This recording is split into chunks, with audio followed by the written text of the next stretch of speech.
Olá, bem-vinda ao HNTTV Entrevista. Eu sou Camila Ribeiro e hoje a gente conversa com Sônia Regina Guimarães, que é especialista no futuro do trabalho.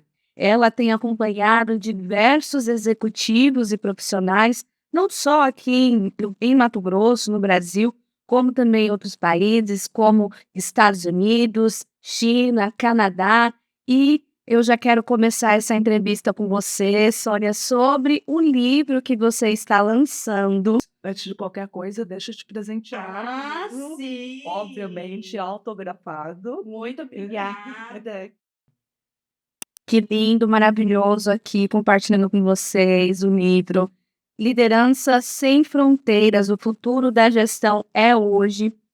Esse livro que trata sobre assuntos diversos do mercado de trabalho, e eu já quero entender melhor um pouquinho, Sônia, a respeito do que você trata, quais são os tópicos para a gente poder conhecer melhor o seu material. Camila, esse livro eu lancei agora em agosto e a ideia principal seria colocar de maneira muito condensada toda a minha experiência lidando com executivos, lidando com transição de carreira. Então, como ser um gestor, o que fazer, o que não fazer, mas uma linguagem simples, prática, direta e objetiva. Eu tive um cliente que ele abriu o livro, olhou o sumário e falou assim: "Ah, já gostei. É só eu olhar o que eu quero ler, eu vou aqui, aqui, aqui, porque é bem prático para você realmente ler e aplicar no seu dia a dia." E aí vem informações sobre o comportamento da liderança, principalmente o líder precisa se conectar com a sua equipe, informações do tipo como dar e como receber o feedback, não é só esperar ter um problema para conversar com a pessoa, para dar aquele retorno para ela, isso e um monte mais de coisas. Sônia, uma coisa que a gente tem muito presente na cultura de trabalho é o feedback. Como que os líderes podem fazer isso de forma construtiva? Ainda mais nos dias de hoje que nós estamos com tantos problemas de saúde mental. Então a dica principal que fica, o resumo principal, é o líder primeiro ele precisa cuidar de si, porque se ele não está bem, ele não consegue cuidar da sua equipe. Esse é o ponto inicial.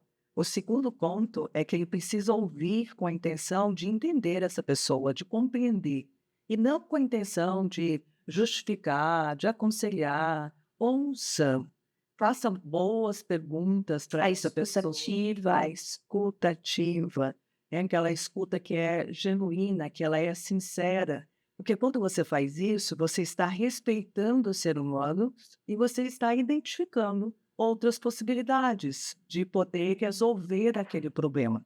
E olha que interessante, na maioria das vezes, no feedback, aí eu posso falar com tranquilidade, em torno de 90%, a pessoa que está recebendo feedback, ela já sabe a resposta. Às vezes ela não conseguiu identificar, ela não conseguiu encontrar aquilo.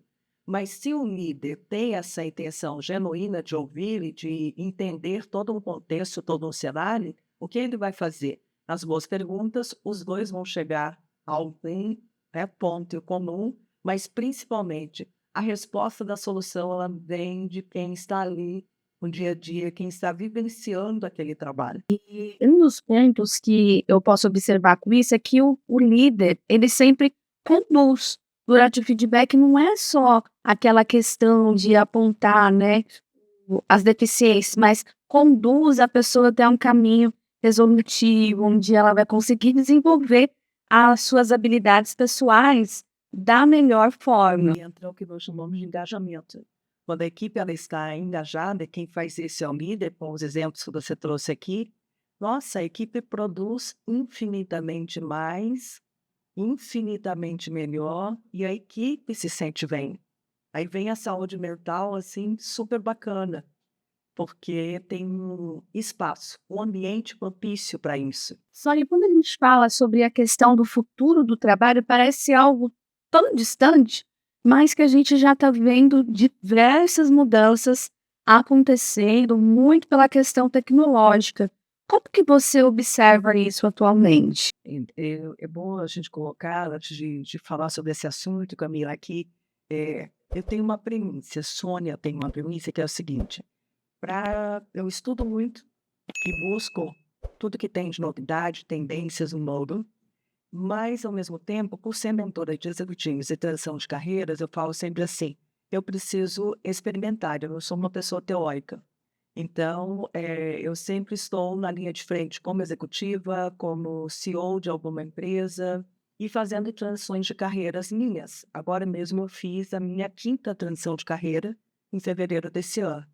Então, e quando eu faço o meu trabalho, eu faço com propósito e com propriedade de quem aplica isso no seu dia a dia.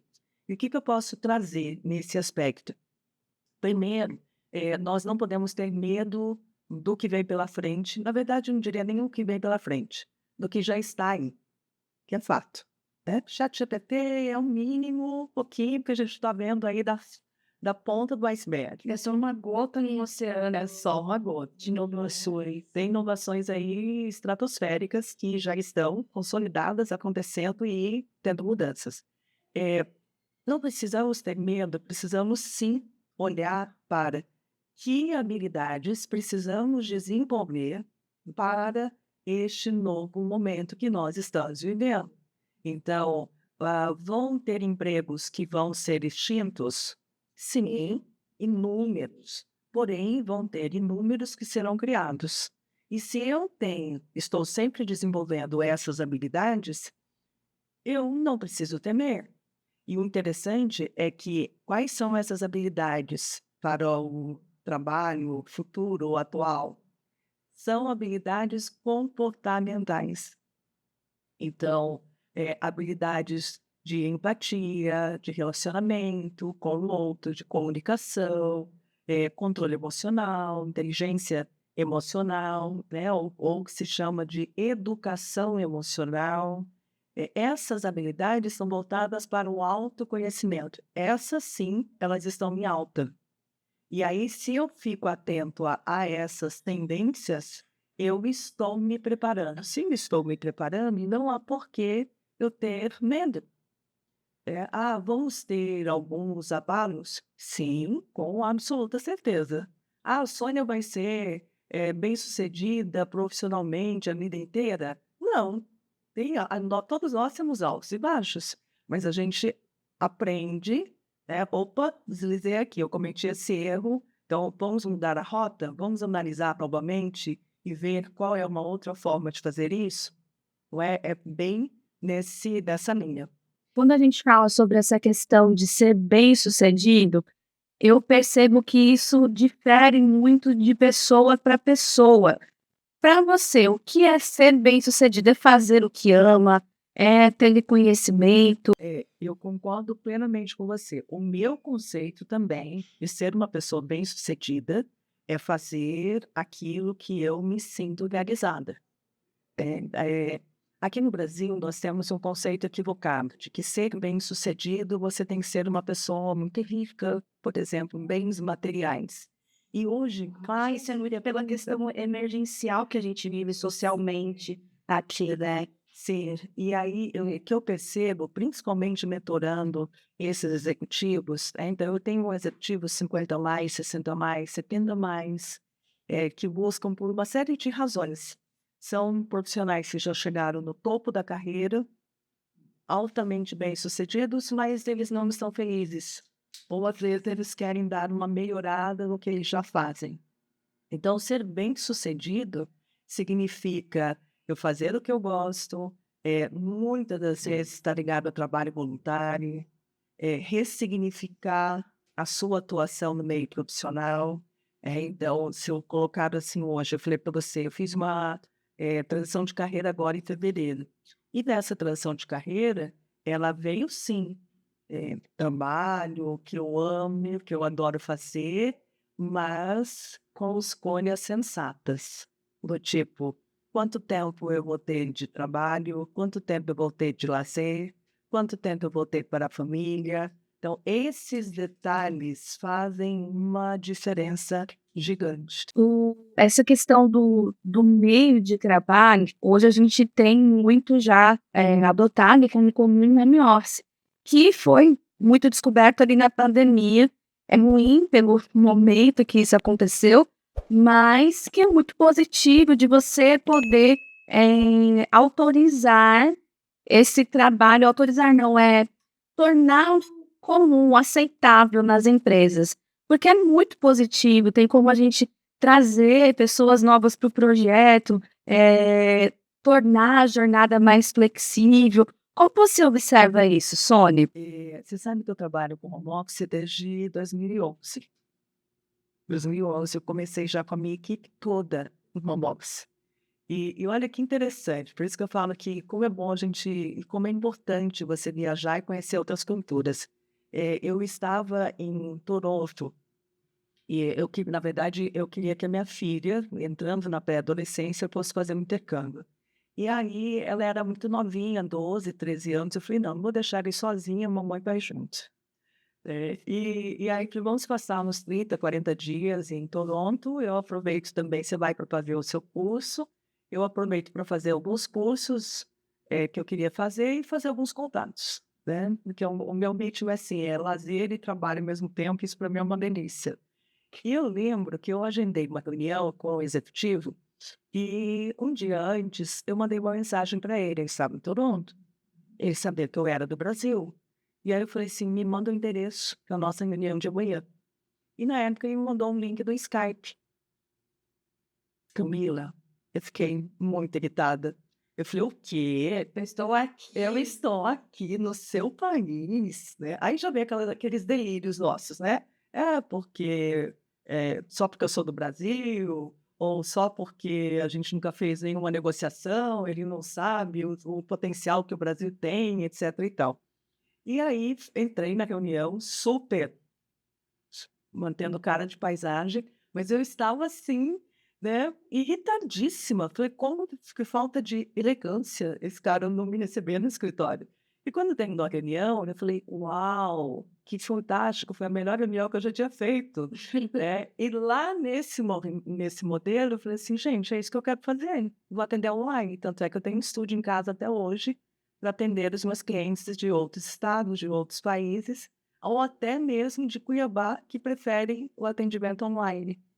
Então, e aí a gente vê, coisas que você aprende em outras culturas, traz para nossa realidade. Então, 2011, eu já tinha feito um manual de como trabalhar no home office para entregar para minha equipe, né, e aí veio todo esse movimento. Então, no livro tem também coisas do tipo: como liderar equipes em home office. Não é a mesma coisa. E parece que a gente descobriu a moda com isso do home office, mas é muito uma questão de você ampliar mesmo as possibilidades para o trabalhador. Eu vejo isso como sendo muito positivo dentro das relações de trabalho, das relações das empresas. Tem muitos critérios que precisam ser respeitados no home office, né. Pra você ter uma ideia, minha assessora executiva, ela mora em Campo Grande. Ah, que bacana. Então, assim, a minha equipe é home office não por estar na mesma cidade só. Parece que você era uma ET, uma extraterrestre, né, Sônia, mas não estava ali inventando a roda, só se adaptando a uma inovação, a uma tendência que seria adotada ali mais adiante pelo mercado, pelas empresas. Eu lembro que, principalmente a minha família: "Meu Deus, você é tão famosa, tão conhecida, você vai largar tudo, não vai mais ter uma sede, não vai mais ter a visibilidade", e eu estava na minha, sabe, Então faz porque sentido. exato, a gente quer ser feliz, né. Eu queria parar de viajar e viajava demais. Eu falei: "Não, eu não quero, o que que eu quero?". Aí essa também foi uma transição de carreira. Essa foi muito abrupta. Mas foi, assim, uma das mais, felizes que eu pude fazer, porque eu estava num caminho, assim, muito cansativo, muito exaustivo, né, então eu tive burnout lá atrás, e aí foi quando eu fiz essa transição. E, muita gente, a sociedade me cobrando: "Como assim você vai fazer isso?", né, "Como assim você vai largar?". Eu tive uma pessoa que uns 3 anos depois que eu fiz essa transição, ela mandou mensagem: "Quero tomar um café com você". "Ah, vamos tomar então, né". E aí ela falou assim: "Tá todo mundo perguntando, cadê a Sônia? A Sônia sumiu, o que está acontecendo?", né. "Não, a Sônia tá aí, feliz da vida". E eu aumentei a minha carteira de clientes no Brasil e fora do Brasil. Então aqui, localmente, eu praticamente não estava sendo muito vista. Se eu tivesse a questão da vaidade em alta, isso não permitiria que eu fizesse isso. Então, essa é uma dica que eu dou para você que está pensando em fazer transição de carreira. Vá buscar o que de fato te faz feliz, o que de fato te realiza. Não existe transição de carreira impossível. Existe falta de estratégia.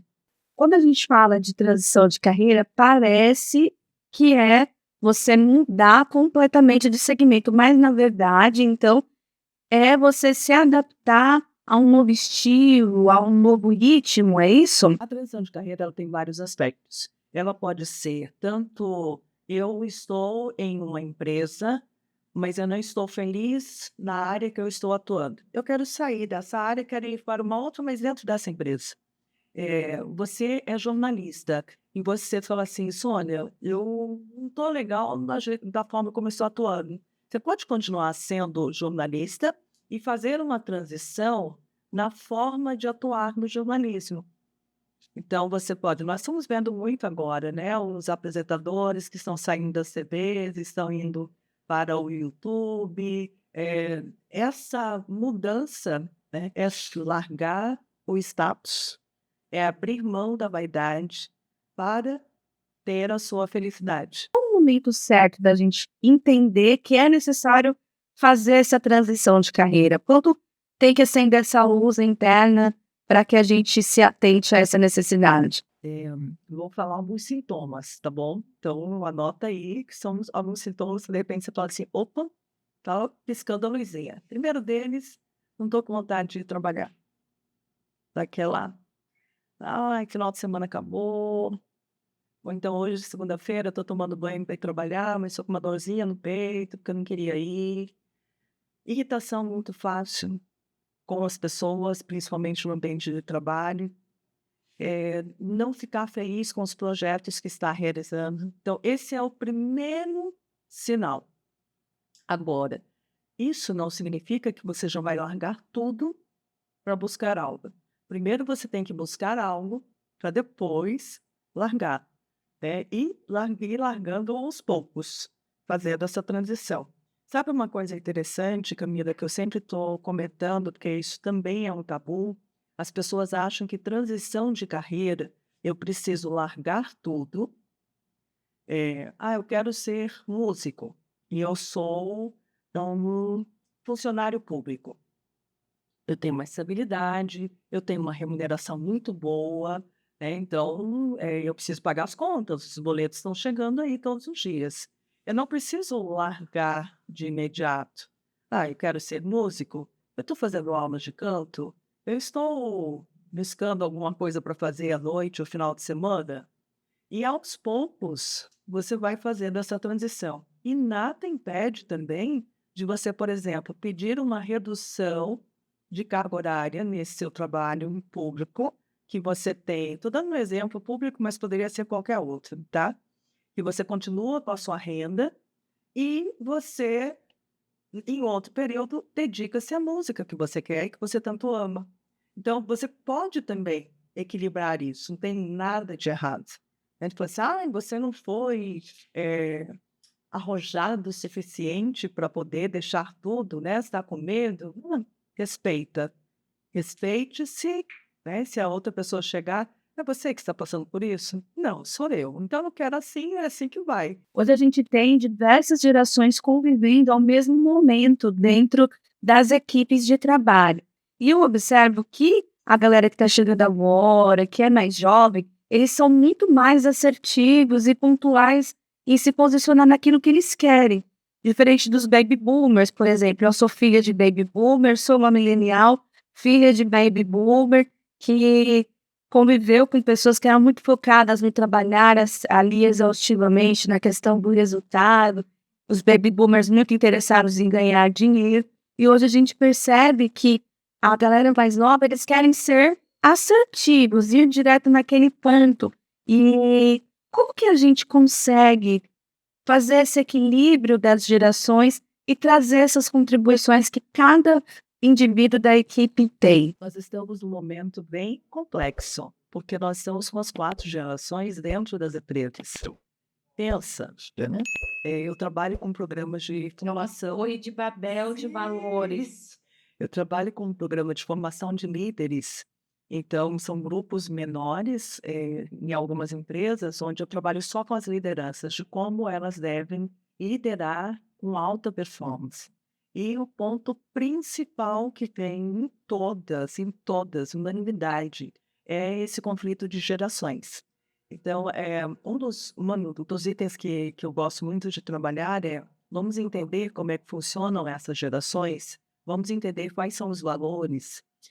A forma de conversar com uma pessoa de uma geração é altamente diferente de outra geração. Antes de vir para cá, eu vi um postzinho, assim, bem básico, de um reality, de esses famosos que tem aqui no Brasil agora, né? E aí tinha lá o júri e tinham lá as pessoas que estavam sendo avaliados.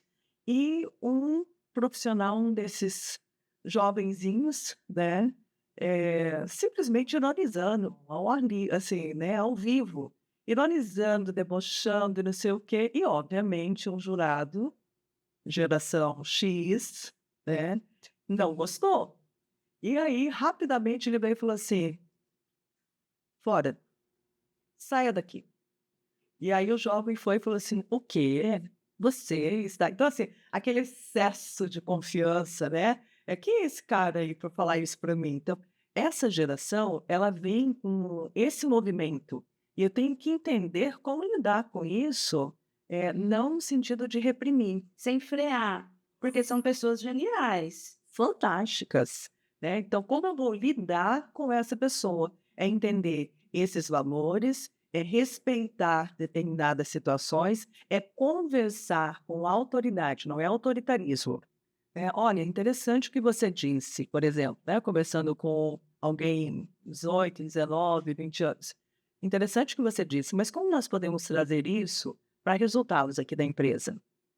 Eu acho que tem que fazer assim, assim, assim. E como que nós podemos colocar isso em prática? Quando eu falo dessa forma com esse jovem, eu estou respeitando a pessoa dele, eu estou respeitando a ideia dele. E geralmente o que ele encontra é o quê?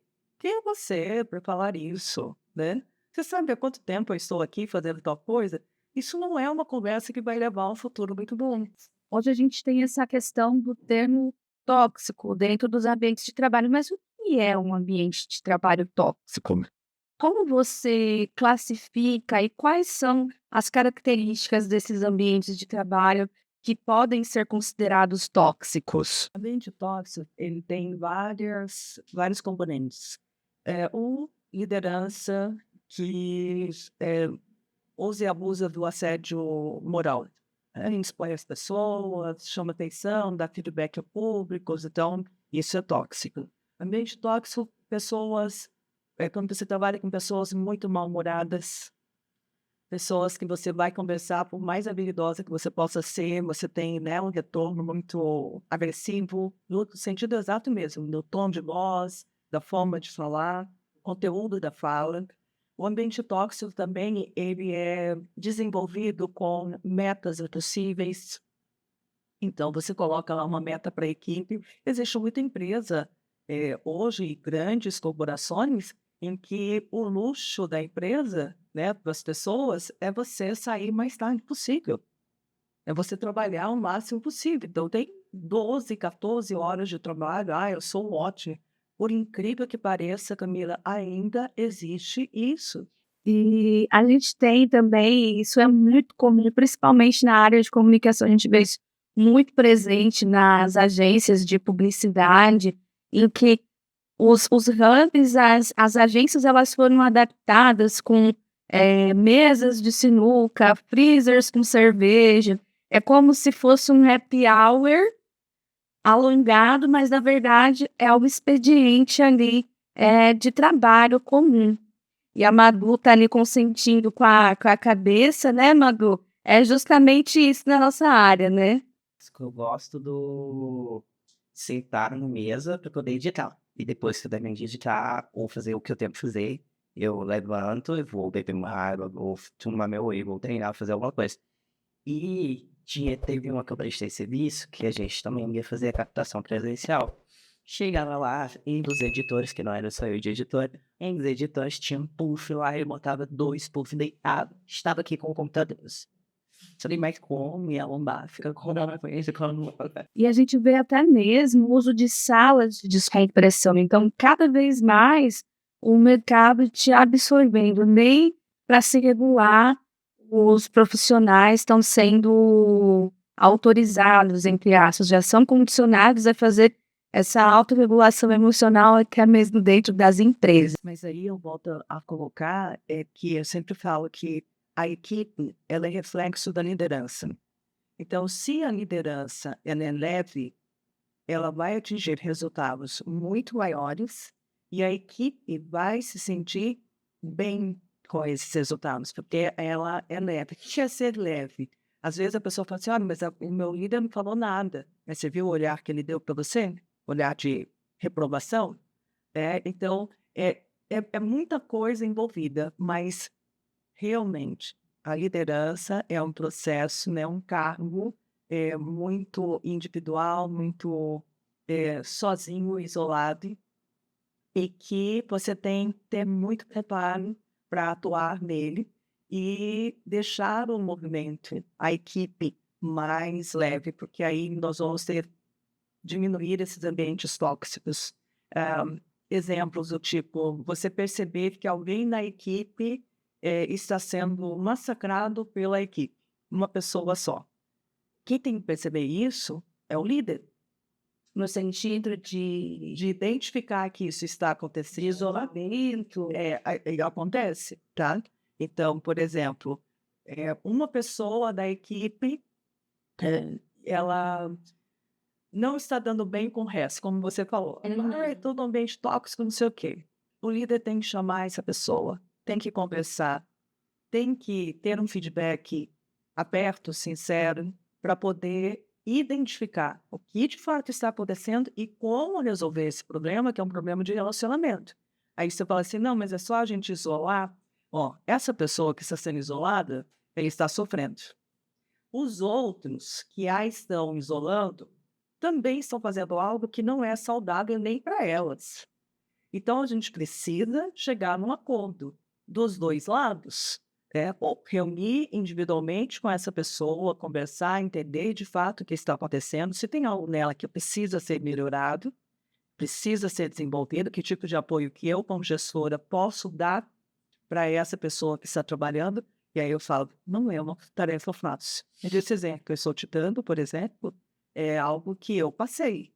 Sônia, nessa questão da tecnologia, o mundo já está mais do que completamente digitalizado, adotando diversas inovações.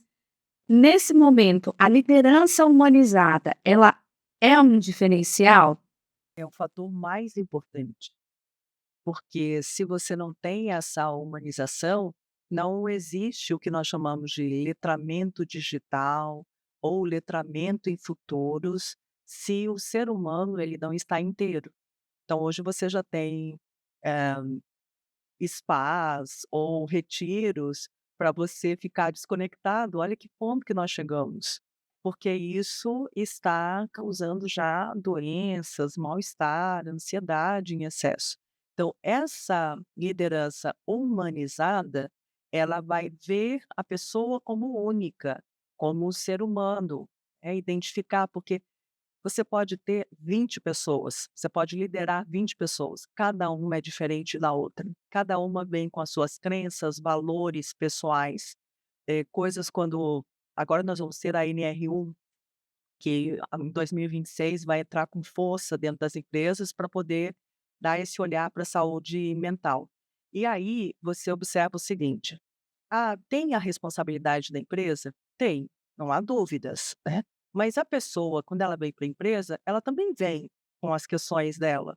Ela também vem com os problemas, com os traumas, com as fobias. O que a gente precisa olhar é que nós, como líderes, se o meu liderado, ele, tem um surto na empresa, fala assim: "Ah, porque tem problemas pessoais", mas o surto foi na empresa, tá. Então eu preciso saber como lidar com isso. Mas talvez isso aconteça porque nem sempre há o feedback do líder. Aí seria o que nós chamamos de feedback 360, quando eu autorizo a pessoa que eu lidero a me dar um feedback. Aí vão algumas questões.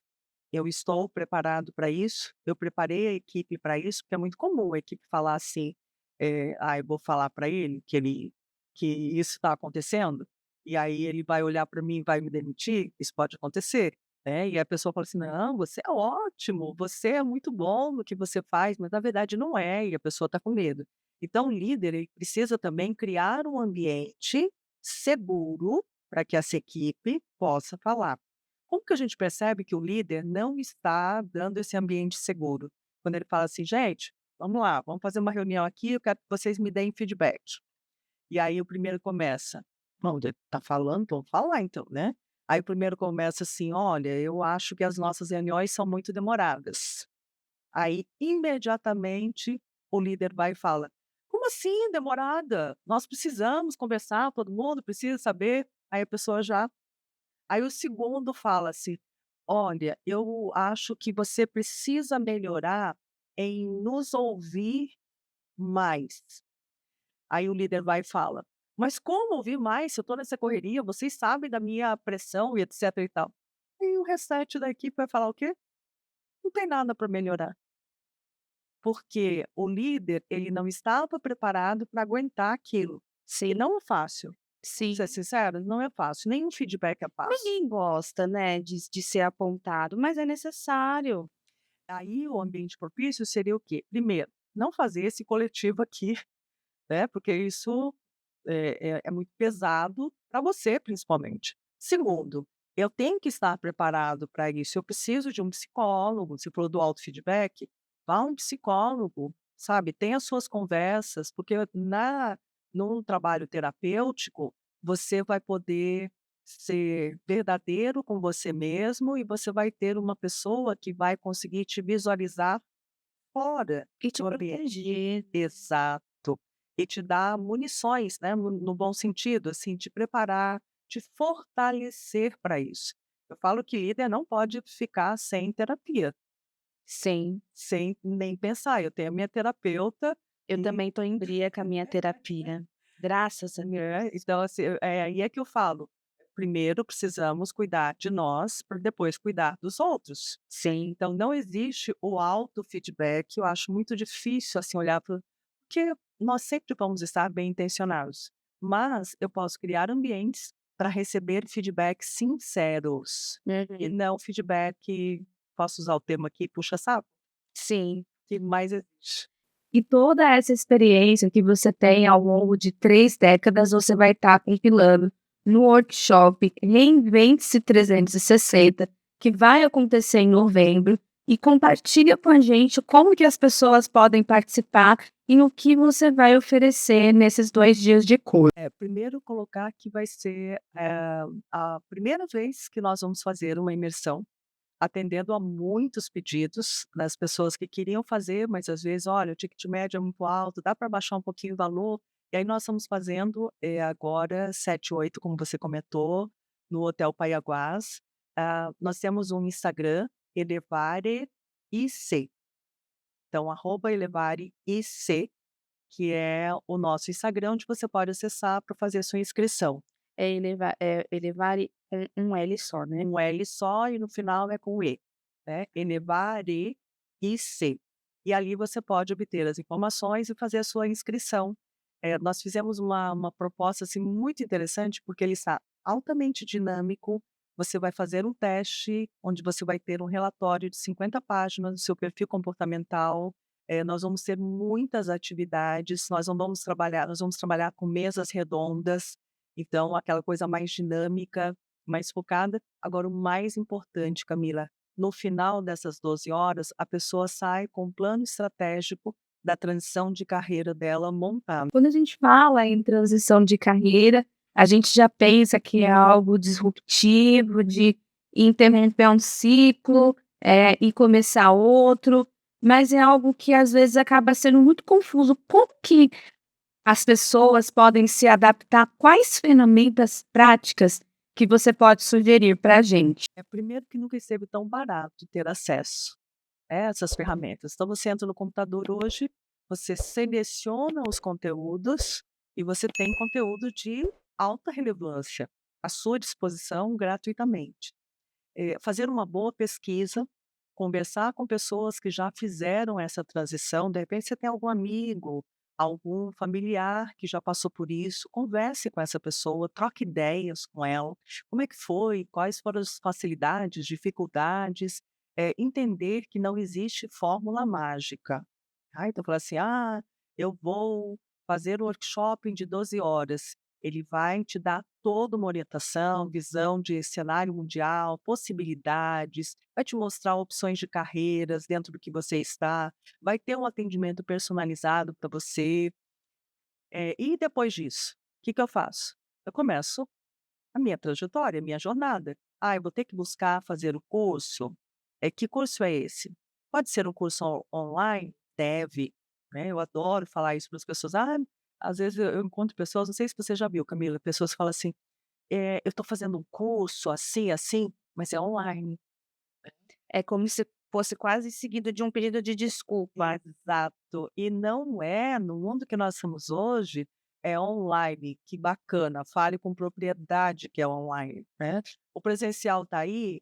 Tá, ele é interessante? É, mas você tem essa possibilidade de atingir outros estados, outros países, outras culturas, através do online. Está tudo à sua disposição. E um outro fator é a questão da resiliência, porque fazer uma transição de carreira requer resiliência, então requer vai ter momento que você vai ficar eufórico, vai ter momento que você vai ter uma queda. Nesses momentos da queda, busque pessoas, amigos, sei lá, profissionais, que você sabe que vão te ajudar a sair disso. Tem aquelas pessoas, assim, que você fala: "Olha, hoje eu não estou bem, me conta mais, o que está acontecendo?". É aquela pessoa que te coloca para cima, então a gente precisa buscar, dessas situações também. E o mais importante que tudo é que lembre-se que você está fazendo um caminho que a qualquer momento você pode voltar, qualquer momento você pode ressignificar, porque quem está no comando é você, não é a sua família, não é a sociedade, não é a opinião do outro. Você tem que olhar para as suas escolhas. E com um plano estratégico, você vai ter escolhas corretas, saudáveis, mais antenadas com a tecnologia, vai trocar experiências com outras pessoas, vai fazer um network. Esse workshop, por exemplo, você vai ter 30 pessoas lá. Apenas 30, mas são 30 Bem pessoas. exclusivo. Ele é bem exclusivo, mas são 30 pessoas que estão no mesmo nível que você, buscando, antenadas, que já viram tais coisas, que já fizeram outras transições. E aí, nesses intervalos também, eu falo que é uma continuação da imersão, porque você continua falando com as pessoas, continua trocando informações. Sônia, eu quero muito te agradecer pela sua presença. Muito obrigada por você ter dedicado seu tempo aqui a contribuir com toda essa sua experiência, compartilhar tudo que você tem trabalhado ao longo desses 30 anos de carreira. E já quero aqui deixar novamente para vocês lembrarem o livro da Sônia, esse super lançamento. Onde que as pessoas podem adquirir o seu livro, Sônia? Conhecer na Livraria Leitura, no Shopping Estação, ou pela Amazon. E é muito bacana ver profissionais no seu nível, para fazer uma entrevista tão agradável, porque não é só vir o entrevistado aqui, você sabe muito bem disso. Muito obrigada novamente pela sua presença. Agradeço também a você que nos acompanhou aqui no HNTTV Entrevista, em mais esse episódio, ficou até o fim aqui com a gente. Continue por dentro de tudo o que acontece em Mato Grosso, no Brasil e no mundo, no hnt.com.br e também acompanhando o Minuto HNT diariamente no Instagram e aqui no YouTube. Não deixe de seguir os nossos perfis nas redes sociais e se inscrever aqui no YouTube no HNT TV. Muito obrigada pela sua companhia e até a próxima entrevista.